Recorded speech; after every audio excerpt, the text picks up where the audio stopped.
Now, if you've been following my channel, you know I've been checking out the entire XPS line with the exception of the Dell XPS 17. I got a chance to look at the XPS 13 9300, which I loved. I got a chance to check out the Dell XPS 15 9500. I also love that. And I got a chance to check out the Dell Precision 5750 mobile workstation, very similar to the one we're going to check out today. Hey everybody, it's Andrew. This is my unboxing and first look at the all-new Dell XPS 17 9700, new for 2020. Coming up. Want to see more videos like this? Why not hit that subscribe button and make sure you hit that notification bell. This way you'll be alerted every time I upload a new video. And make sure you follow me on my social media, especially Twitter and Instagram. I post updates on those platforms. And why not join my new Discord server? It's a great place for me to interact with the community, and I'll post updates there as well. And today's video is brought to you by our new members who have contributed this month to the channel. If you want to become a member, hit that join button in the link below. And of course, in the interest of transparency and full disclosure, I'm not being paid by Dell, I'm not being sponsored by Dell. All the opinions you're about to hear are my own, and no one is seeing this video before it's released. This unit was purchased with my own money. I did not receive a review unit from Dell.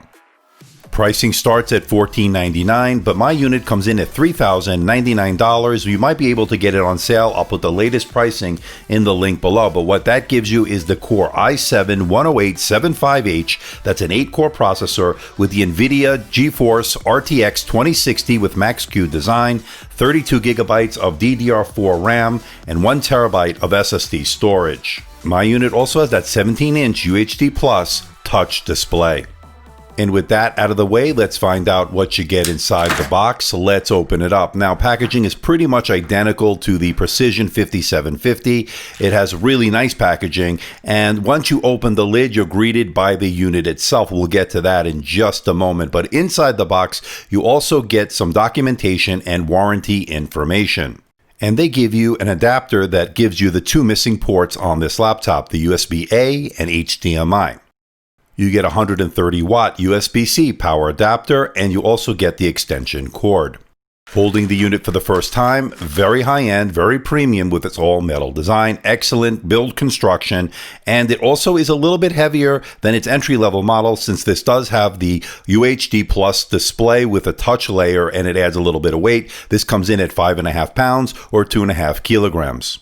And here it is next to the Dell Precision 5750 mobile workstation that I recently reviewed. And as you can see, everything's identical in terms of the weight, in terms of the chassis. The only difference here, of course, is the color. Now, I really like that Titan gray color that the 5750 has. I wish they would offer that on the XPS 17, but we don't get that. We get that natural silver color with the carbon fiber deck in the interior. Now, speaking of that carbon fiber deck, they use a different coating this time around, so you don't see quite as much fingerprints as you did in years past, but you still will notice some fingerprints on that deck. Now, one of the things that plagued the XPS 15 early on is a loose touchpad with some inadvertent clicks, so there was an issue with that. Let's see if this has it, and the good news is that there doesn't seem to be any of those issues on this. Everything seems to be tightly screwed in. The touchpad is working perfectly so far, so I'm happy to see that. Now, as far as ports are concerned, on the left side, you get a Kensington lock port and 2 Thunderbolt 3 ports. And moving over to the right side, 2 more Thunderbolt 3 ports, a full-size SD card reader, and a 3.5mm audio jack. That's it. You don't get a USB-A port. You don't get an HDMI port. That's what that dongle in the box is for. Now, to get inside this laptop, you need to remove the 8 T5 Torx screws, pop off the bottom plate, and you're in. Now, the good news is there are 2 DDR4 SODIMM RAM slots that are available alongside 2 M.2 2280 slots for SSD storage. So you get really good storage options here as well as RAM options. This is killer wireless Wi-Fi 6 along with Bluetooth 5.1, all working well so far. And while we're inside, we'll notice that 97 watt-hour battery. We'll test battery life in the upcoming full review. Now, I was a big fan of the keyboard on the XPS 13 9300, on the XPS 15 9500 that I recently looked at, and this one is no exception. This one actually has a really nice keyboard as well, decent key travel, nice tactile feedback. It also has a multi-stage backlight, allowing you to get work done in a dark room or a dimly lit environment. It's all working well so far. Now, that Precision touchpad has a really nice size to it. Two-finger scrolling is really good, buttery smooth, and all the Windows 10 gestures are working as advertised. And as I mentioned, I'm not having any touchpad issues. It's all working perfectly so far. Now, as far as the display is concerned, it's absolutely gorgeous. You're looking at a 17-inch UHD Plus display. That means it has a resolution of 3840 by 2400. That's a 16:10 aspect ratio, which, as you know, I'm a big fan of. I like that. And it also has some really deep blacks, some very vibrant colors. It really covers the color gamut really well. I'll show you all the numbers in the full review. And it's an extremely bright display, especially if you turn off the adaptive brightness in the Intel settings, and you will get over 500 nits. I will give you the exact numbers in that full review, but suffice it to say, this is one beautiful, gorgeous UHD Plus display. They hit a home run here. It's an infinity edge display with equal bezels all around, giving off a sleek and modern look. This thing is stunning looking in my opinion. I absolutely love it. Now, what's pretty amazing is they were able to put an infrared camera on that top bezel, which is extremely thin, as you can see. And let's take a look and a listen to see how it fares. So this is the front-facing camera on the Dell XPS 17 9700 here for 2020, and it's a 720p 30 frames per second webcam, good for Skype, good for Zoom, good for your work from home needs during this pandemic. It's okay. I wouldn't say it's terrible. I wouldn't say it's good.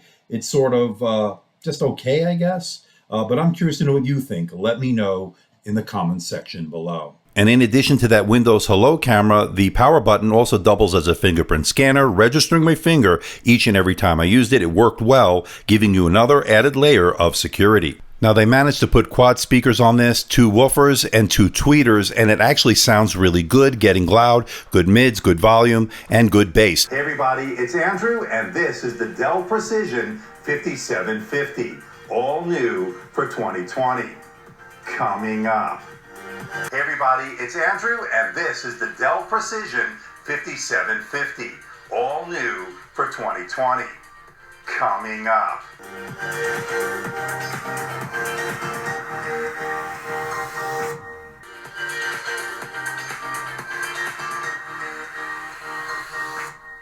Now, there has been some controversy surrounding the XPS 17 as well as the Dell Precision 5750 mobile workstation that I recently reviewed. And it has to do with something called battery drain. And we'll get into that more in the full review, and I'll talk more about it in an upcoming live stream. But what it's basically doing is when it's plugged in with that 130 watt power adapter and you're playing really intensive games or you're really pushing this to the limit, you're really not getting enough power into the unit. And so you're going to see some battery drain. And that has been an issue. Now, this has been addressed by Dell, although some may still experience it, and it depends on how you use your device. I'll talk more about this in the full review to see if this is an issue that might cause you not to buy this device. But I don't think most of you, I would say 90% of you, would have this issue, because to get really full battery drain, you'd have to be playing on the highest settings for about 6 hours straight before you would lose all your power. So I don't know. We'd have to see if this is going to be remedied by Dell.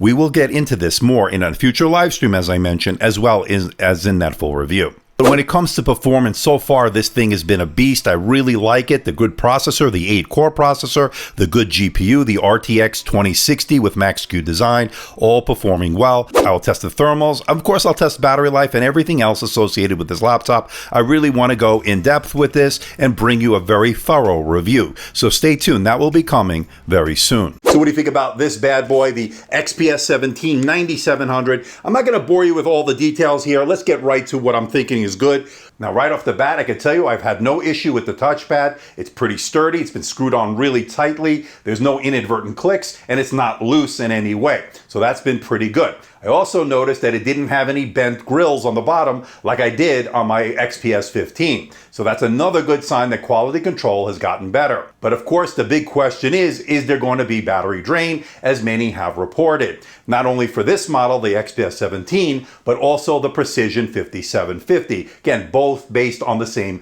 architecture. Dell has already addressed this issue. I'll get more into that in the full review. But in the meantime, I will test it to see if this indeed does have any kind of battery drain issue. And if it does, I'll let you know. But as far as what I like about this so far, I'm absolutely loving that gorgeous 17-inch UHD Plus display with that 16:10 aspect ratio with the really thin equal bezels all around. You gotta love it. Now, it's the same display, very bright, crisp, sharp, as we saw with the 5750 in the Precision line. I also am liking the processor. It's the Core i7 with the 8 cores. Now, so far, the GPU is looking good. I have the RTX 2060 with Max-Q design. Now, as far as the battery is concerned, this does have the larger 97 watt-hour battery, so we're gonna hopefully get decent battery life. I got pretty decent battery life with the Precision 5750, and we'll have to take a look at see how this does in comparison. But I'm curious to know what you think. Let me know in the comment section below. So please hit the like button, please subscribe, please share this video.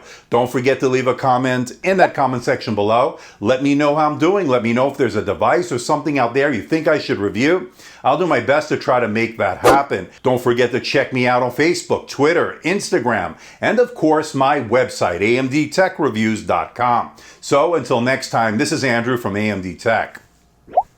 See ya.